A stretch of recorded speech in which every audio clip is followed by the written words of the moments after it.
Aspirants welcome to our YouTube channel knowledge hub में आपका एक बार फिर से स्वागत है। स्टूडेंट्स, नॉलेज हब की इस क्लास में हम आज जीके के क्वेश्चन करेंगे और ये जीके है हरियाणा जीके। हरियाणा जीके से संबंधित कुछ महत्वपूर्ण एमसीक्यू करने वाले हैं हिंदी के अंदर, और ये खासकर हरियाणा सीईटी के लिए, ग्रुप डी का एग्ज़ाम होगा उसके लिए, हरियाणा पुलिस के लिए, या फिर कोई एचपीएससी, कोई भी हरियाणा का पेपर हो, चाहे एचपीएससी ले चाहे एचएसएससी ले, उसमें हरियाणा जीके जरूर आएगी। तो हरियाणा जीके की क्लास काफ़ी इंपॉर्टेंट रहने वाली है। हम कुछ ही पसंद करेंगे और सभी का हम डिटेल में सॉल्यूशन देखेंगे रिटर्न मोड में, ठीक है। इस क्लास की पीडीएफ के लिए आपको डिस्क्रिप्शन बॉक्स में टेलीग्राम चैनल का लिंक मिलेगा, और टेलीग्राम चैनल का लिंक किस नाम से है? नॉलेज हब 7900 करके। नॉलेज हब टेलीग्राम चैनल का लिंक नीचे डिस्क्रिप्शन बॉक्स में दिया है, वहाँ से आपको इस क्लास की पीडीएफ मिलेगी, और भी सारा स्टडी मटेरियल है जो उसकी पीडीएफ भी आपको मिलेगी नॉलेज हब टेलीग्राम चैनल से। तो चलिए आज की क्लास हम शुरू करते हैं। हरियाणा जीके की क्लास रहेगी, क्वेश्चन होंगे, आंसर होगा, लेकिन उससे पहले हम आपको डिटेल में सॉल्यूशन भी प्रोवाइड करवाएंगे हर क्वेश्चन का। तो फटाफट से आज की क्लास के जो इंपॉर्टेंट एमसीक्यू क्वेश्चन हम करने वाले वो सारे इसमें देख लेते हैं। पहला प्रश्न है कि ऐतिहासिक गांव सुग हरियाणा के किस जिले में है? एक गांव का नाम है सुग, ये किस जिले में है? तो सुग गांव है यमुनानगर के अंदर। किस जिले में है? यमुनानगर के अंदर। लेकिन अब हमें यह देखना है कि सुग गांव क्यों प्रसिद्ध है। सुग गांव क्यों प्रसिद्ध है ये भी हम इसमें एक बार देख लेते हैं। देखो इसमें है कि यमुनानगर का सुग गांव अपने प्राचीन ऐतिहासिक और पुरातात्विक महत्व के लिए प्रसिद्ध है, जिसे प्राचीन काल में सृग्न के नाम से जाना जाता था। यह यमुना नदी के किनारे स्थित एक बहुत बड़ा प्राचीन टीला है जो मौर्य काल से लेकर 7वीं शताब्दी तक बौद्ध धर्म, हिंदू और जैनियों का एक महत्वपूर्ण केंद्र था। सुग गांव यमुनानगर के अंदर है, यमुना नदी के किनारे पर है, टीले के रूप में है, ठीक है। इसके अलावा इसमें और भी लिख रखा है कि इसकी प्रसिद्धि का क्या कारण है। देखो इसका पुराना नाम था सृग्न, और यह प्राचीन शहर सृग्न के रूप में पहचाना जाता है, और इसका उल्लेख चीनी यात्री हेनसांग ने अपनी यात्रा वृत्तांत के अंदर किया है। हेनसांग ने एक किताब लिखी थी, ठीक है, उसके अंदर भी इस गांव का जिक्र किया गया है। सृग्न गांव से इसका नाम रखा गया, प्राचीन नाम यह था सृग्न, बाद में इसका सुग नाम रख दिया, तो इसलिए यह गांव प्रसिद्ध है। दूसरा क्या कारण है इसका? पुरातात्विक स्थल है ये।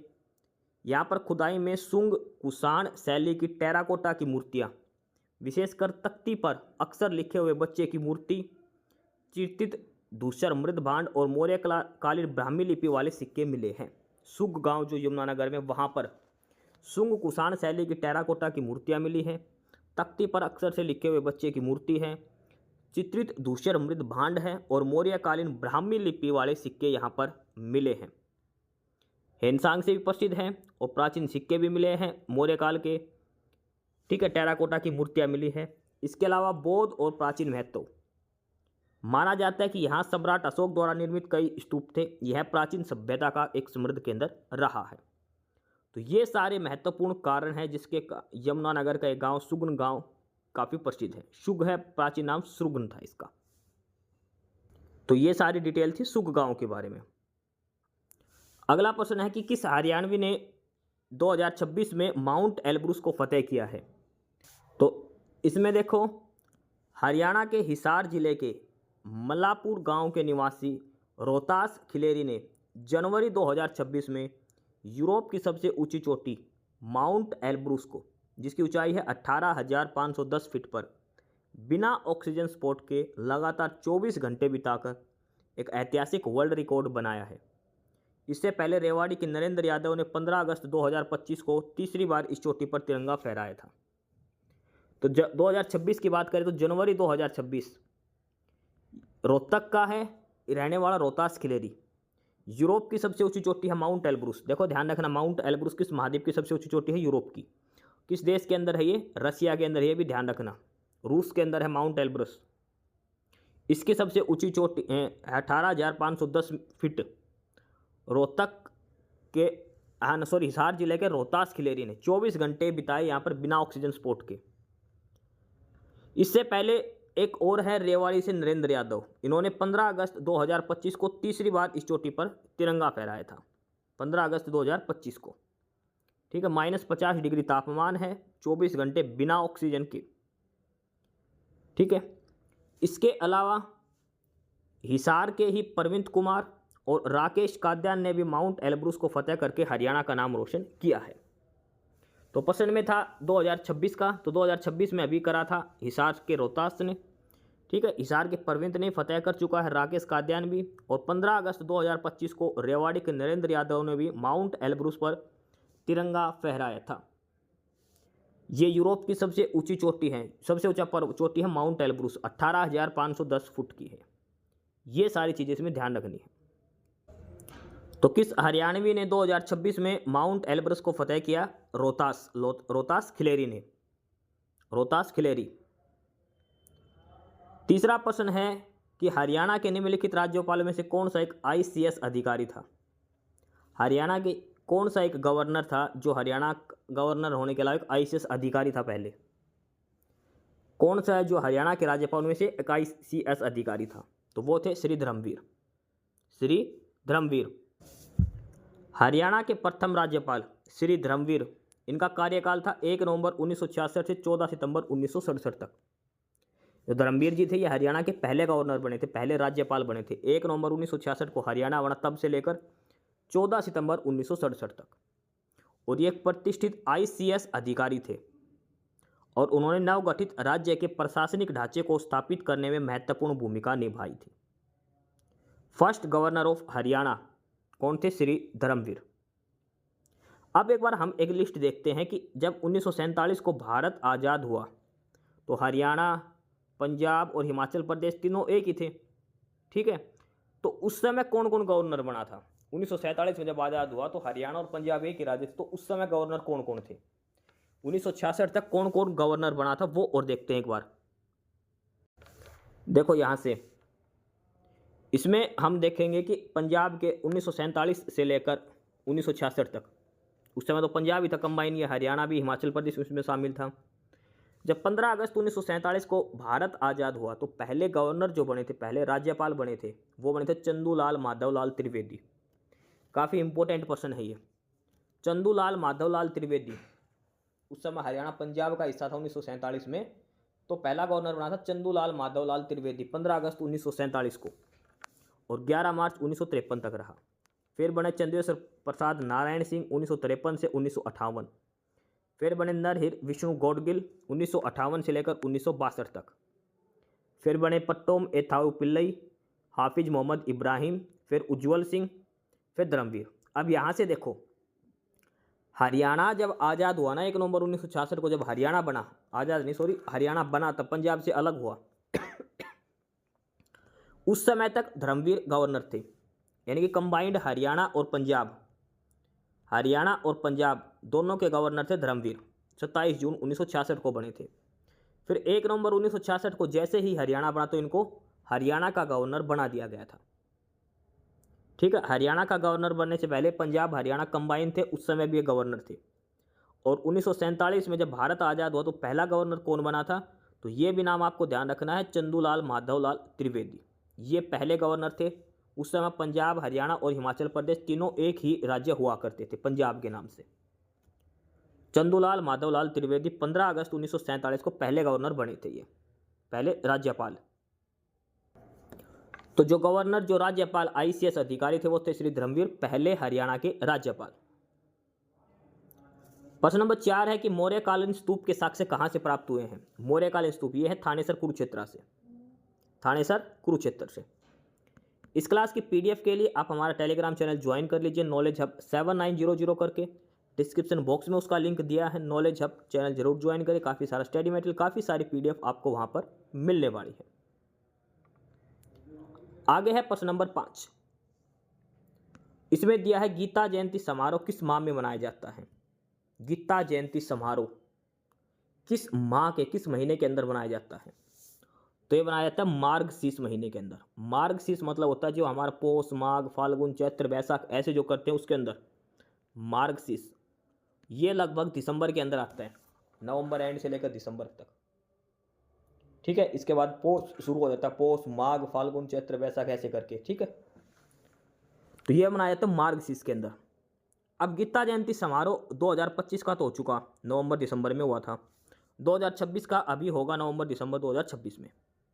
अब हम इसमें दोनों ही देखते हुए 2025 में थीम स्टेट कौन था, यानी कि भागीदारी राज्य कौन था और देश कौन सा था, और 2026 में कौन कौन से रहेंगे, ये डिटेल भी हम देखते हैं गीता जयंती समारोह के बारे में। देखो, इसमें अंतर्राष्ट्रीय गीता महोत्सव 2025 जो 15 नवंबर से 5 दिसंबर तक हरियाणा कुरुक्षेत्र में आयोजित किया गया था, और इसमें भागीदार राज्य का नाम है मध्य प्रदेश, थीम स्टेट है मध्य प्रदेश, और थीम कंट्री है इंग्लैंड, थीम कंट्री इंग्लैंड है। ठीक है, कुरुक्षेत्र ब्रह्म सरोवर पर यह आयोजित हुआ था 15 नवंबर से लेकर 5 दिसंबर तक। थीम पार्टनर कंट्री या थीम स्टेट, पार्टनर स्टेट या theme state Madhya Pradesh, partner country या भागीदार कंट्री वो है इंग्लैंड। यह है गीता जयंती महोत्सव 2025 का। उसके बाद ये है अंतर्राष्ट्रीय गीता महोत्सव 2026 के बारे में।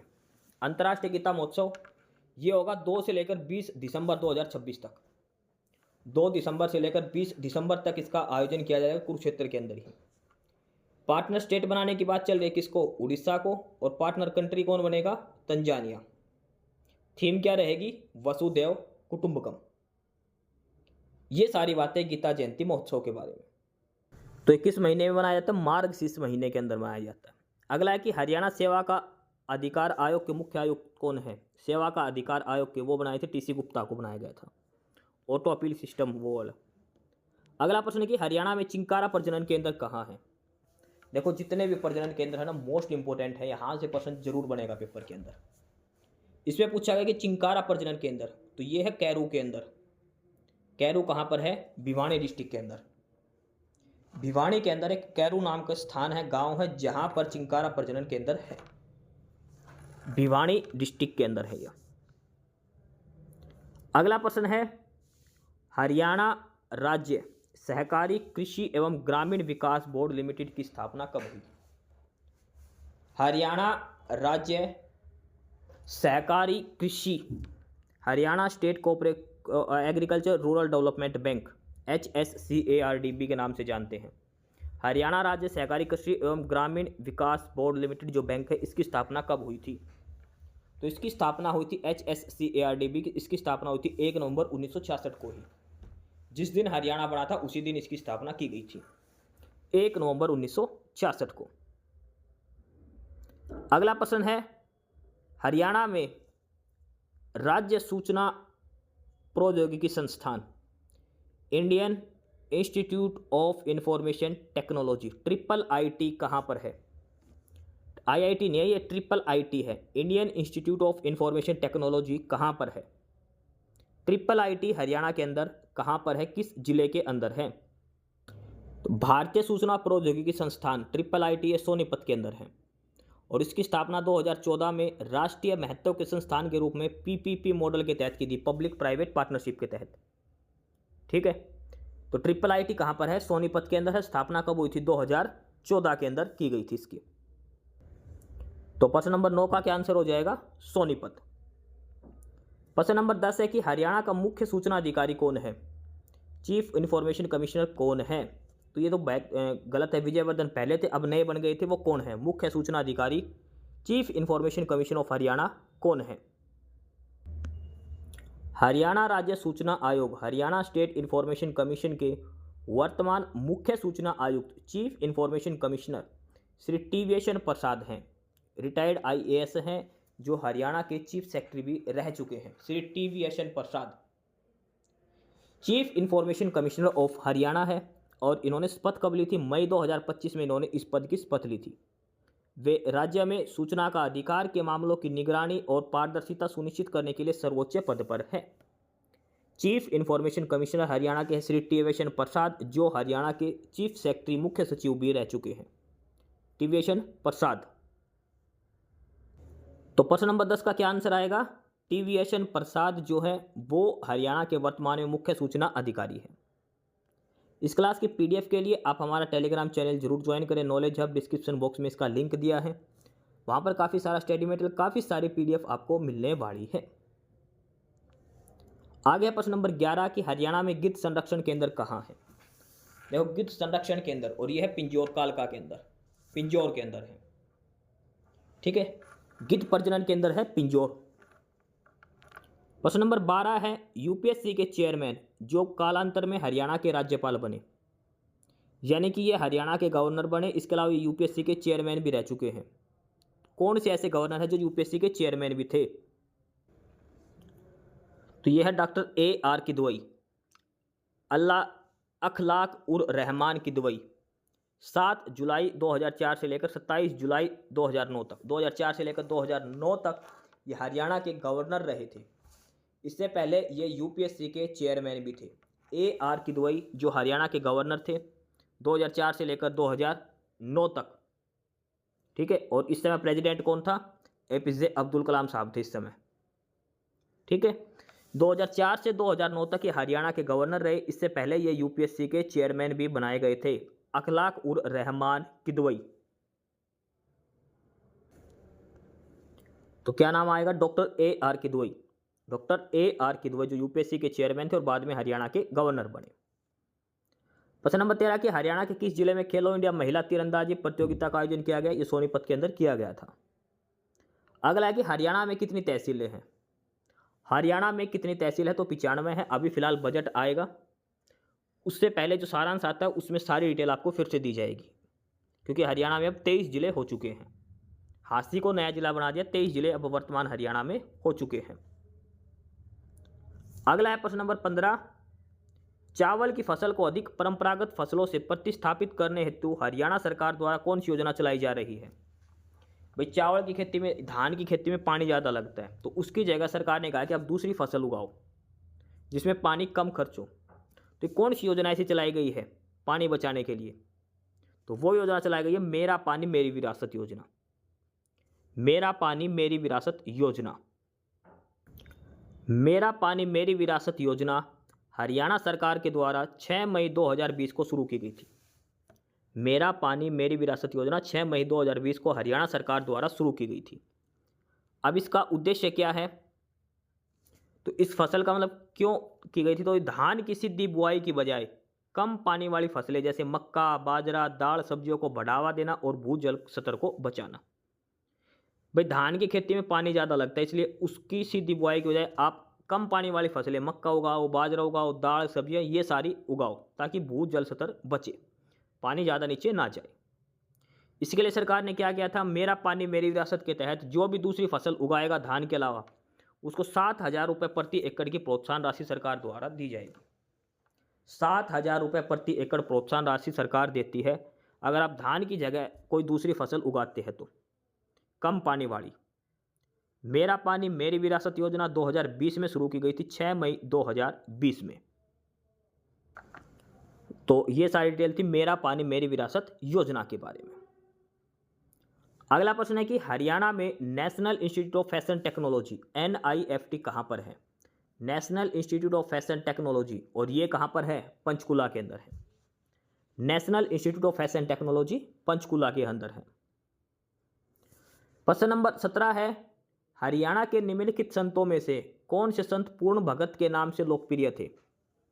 ऐसे कौन से संत हैं जिनको पूर्ण भगत के नाम से जाना जाता है? बाबा मस्तनाथ, बाबा गोरखनाथ, बाबा चौरंगीनाथ या बाबा पूर्णनाथ? तो पूर्ण भगत के नाम से जो थे वो थे बाबा चौरंगीनाथ, बाबा चौरंगीनाथ। प्रश्न नंबर 18 है कि हरियाणा की मोरनी की पहाड़ियों का संबंध किससे है? देखो मोरनी की पहाड़ियाँ किसका हिस्सा है? शिवालिक का। शिवालिक की पहाड़ियाँ कहाँ कहाँ पर है? ये है अम्बाड़ा, पंचकुला और यमुनानगर के अंदर। ठीक है, तो मोरनी की पहाड़ियाँ कहाँ पर है? ये है पंचकुला के अंदर। शिवालिक का हिस्सा, और शिवालिक कौन से हिमालय का हिस्सा है? तो ये है बाह्य हिमालय का। बाह्य हिमालय है उसका हिस्सा है शिवालिक, और उसी का हिस्सा है मोरनी की पहाड़ियाँ। मोरनी की पहाड़ी की सबसे ऊंची चोटी है करो, कैरो है, जो हरियाणा की सबसे ऊंची चोटी मानी जाती है। शिवालिक में हरियाणा की सबसे ऊंची चोटी है करो। और अरावली की बात करें, अरावली है दक्षिण हरियाणा के अंदर। अरावली पर्वत श्रृंखला दक्षिण हरियाणा में महेंद्रगढ़, रेवाड़ी, इधर गुड़गांव मेवात के आसपास फरीदाबाद, यहाँ पर अरावली है। अरावली की सबसे ऊंची चोटी की बात करें तो वो है ढोसी की पहाड़ी, हरियाणा के अंदर। हरियाणा के अंदर अरावली की सबसे ऊंची चोटी है ढोसी की पहाड़ी, नारनौल के अंदर कुलताजपुर।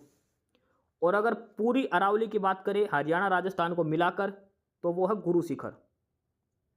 कौन सी है? गुरु शिखर। ये है राजस्थान के अंदर अरावली की सबसे ऊंची चोटी। लेकिन अकेले अकेले हरियाणा की बात करें तो हरियाणा में है ढोसी की पहाड़ी, अरावली की सबसे ऊंची चोटी। और शिवालिक की सबसे ऊंची चोटी मोरनी की करो। ये सारी चीजें ध्यान रखनी है। प्रश्न नंबर 19 है, 1857 के विद्रोह के दौरान किसने रोहतक में ब्रिटिश ठिकानों पर आक्रमण किया? 1857 का जो युद्ध हुआ था उसमें रोहतक के अंदर ब्रिटिश ठिकानों पर आक्रमण किसने किया था? तो था तफजल हुसैन। तफजल हुसैन। प्रश्न नंबर 20 है कि एक आयरिश सैनिक जिसने 18वीं शताब्दी के अंतिम दशक में हरियाणा में स्वयं का राज्य स्थापित किया। एक आयरलैंड का था शासक, और ये कौन था? George Thomas. एक सैनिक था आयरलैंड का। इसने कौन सा शहर बसाया था? कहाँ पर अपना किला बनाया था? हांसी के अंदर। हांसी के अंदर इसने अपना किला स्थापित किया था जॉर्ज थॉमस ने। हांसी अब 23वां जिला हरियाणा का बन चुका है। इस क्लास की पीडीएफ के लिए आप हमारा टेलीग्राम चैनल ज्वाइन करें, नॉलेज हब 7900। ये टेलीग्राम चैनल का लिंक है जो आपको डिस्क्रिप्शन बॉक्स में मिलेगा। काफ़ी सारा स्टडी मटेरियल, काफ़ी सारी पीडीएफ यहाँ पर आपको मिलने वाली है। प्रश्न नंबर 21 है कि भिराड़ा, एक जो सिंधु सरस्वती घाटी स्थल है, ये कहाँ पर है? जो बिरडाना भी बोल देते हैं इसको कई बार, भिराना या बिरडाना, ये कहाँ पर है? किस जिले के अंदर है? ये फतेहाबाद के अंदर है। एक कई बार ये पूछ लेता कुनाल कहाँ है? कुनाल भी फतेहाबाद के अंदर है। मोस्ट इंपोर्टेंट है ये, फतेहाबाद के अंदर है ये। प्रश्न नंबर 22, देखो गवर्नर से तीसरा प्रश्न पूछ लिया लगातार, ये पेपर में आए हुए क्वेश्चन है। हरियाणा के निम्नलिखित राज्यपालों में से कौन संविधान सभा का सदस्य भी था? इनमें से कौन सा ऐसा गवर्नर है जो संविधान सभा का सदस्य भी था?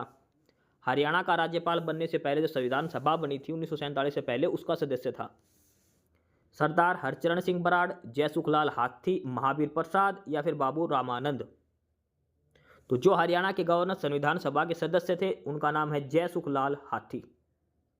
जयसुखलाल हाथी उनका नाम है। प्रश्न नंबर 23 है कि हरियाणा का वह कस्बा जो कृषि उपकरणों के निर्माण के लिए प्रसिद्ध है। कृषि उपकरणों का निर्माण, और वो होता है समालखा के अंदर। जो भी खेती से रिलेटेड है, एग्रीकल्चर इक्विपमेंट्स, ये बनते हैं समालखा के अंदर। साइंस सिटी किसे कहा जाता है?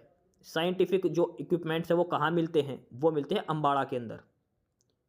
मिक्सी सिटी, साइंस सिटी, वो कहा जाता है अम्बाड़ा को। और कृषि उपकरण जहाँ मिलते हैं वो है समालखा के अंदर। समालखा के अंदर, ठीक है। प्रश्न नंबर 24 है, करो चोटी की ऊंचाई कितनी है?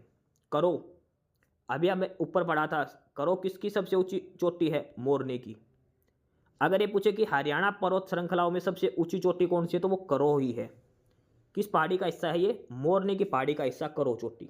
और मोरनी किसका हिस्सा है? शिवालिक का। और शिवालिक कौन से हिमालय के अंदर है? बाह्य हिमालय का हिस्सा है ये, ठीक है। शिवालिक के अंदर है मोरनी की पहाड़ी। मोरनी की पहाड़ी की सबसे ऊंची चोटी है करो चोटी। हाइट कितनी है इसकी? 1467 मीटर, यानी कि लगभग 1.5 किलोमीटर ऊंची है करो चोटी। 1467 मीटर ऊंचाई है करो चोटी की, मोरनी की पहाड़ी का हिस्सा है। प्रश्न नंबर 25 है कि किस सूफी संत ने हरियाणा क्षेत्र में चिश्ती सिलसिले की स्थापना करी थी? किस सूफी संत ने हरियाणा में चिश्ती सिलसिले की स्थापना करी थी? तो ये था फरीदुद्दीन। तो ये आज की क्लास के कुछ प्रश्न थे जो हमने करे हैं। सभी प्रश्न का हमने डिटेल में सॉल्यूशन आपको प्रोवाइड करवाया है। और इस क्लास की पीडीएफ के लिए आपको डिस्क्रिप्शन बॉक्स में टेलीग्राम चैनल का लिंक है, नॉलेज हब 7900 करके। आप नॉलेज हब टेलीग्राम चैनल जरूर ज्वाइन करें। काफ़ी सारा स्टडी मटेरियल, काफ़ी सारे पीडीएफ आपको यहाँ पर मिलने वाली है। हम एक मॉक टेस्ट की सीरीज भी हमने चला रखी है। हर 2 से 3 दिन में एक मॉक टेस्ट अपडेट करने लग रहे हैं। और बीच बीच में ऐसे कुछ सिलेक्टेड क्वेश्चंस आपके सामने लेकर आए ताकि आपको बीच बीच में रिवाइज होता रहे। तो फिलहाल आज की क्लास में यही 25 क्वेश्चंस थे जो हमने करे हैं। डिटेल में इनका सॉल्यूशन दिया है। अगली क्लास में अगले टॉपिक के साथ मिलेंगे। और नॉलेज हब टेलीग्राम चैनल और यूट्यूब पर भी सब्सक्राइब जरूर कर लें। एस्पिरेंट्स, यही था आज की इस वीडियो में आपके लिए। ठीक है। और बाकी अगर कुछ नहीं समझ में आया या कुछ पूछना हो या फिर किसी स्पेसिफिक टॉपिक पे पूछना हो, वीडियो बनवानी हो, तो आप कमेंट बॉक्स में कमेंट कर सकते हैं। ठीक है। बाकी आप हमारा चैनल नॉलेज हब को सब्सक्राइब ज़रूर करें, अपने फ्रेंड्स को रिकमेंड करें और वीडियो को लाइक करें, शेयर करिए, जुड़े रहिए हमारे साथ। मिलते रहेंगे आपके साथ रोज़ रोज़ नए कंटेंट के साथ, नई अपडेट्स के साथ। ठीक है। और चैनल को शेयर ज़रूर करें अपने फ्रेंड्स के साथ। एक बार फिर से जो एस्पिरेंट्स, जो कैंडिडेट्स नए हैं, वो चैनल को सब्सक्राइब ज़रूर करें, अपने चैनल नॉलेज हब। ठीक है। मिलते हैं नई अपडेट्स के साथ, तब तक के लिए बाय।